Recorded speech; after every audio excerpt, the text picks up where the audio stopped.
உன் கையை நம்பி உயர்ந்திடப்பாரு உனக்கென எழுது ஒரு வரலாறு உனக்குள்ள சக்தி இருக்கு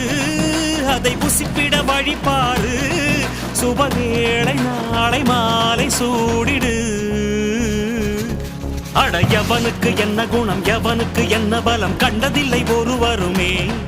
ஒரு விதைக்குள்ள அடைப்பட்ட ஆலமரம் கண்முடிக்கும் அதுவரை பொறுமனமே சிங்க நடை போட்டு சிகரத்தில் ஏறு சிகரத்தை அடைந்தால் வானத்தில் ஏறு எம்பேரு படையப்ப இடப்பட்ட நடையப்ப என்னோட உள்ளதெல்லாம் இளஞ்சிங்க படையப்ப நெஞ்சில் 6 படையப்ப பின்னால் 100 படையப்ப யுத்தம் கொண்டு வருகையில் 10 வீரல் படையப்பா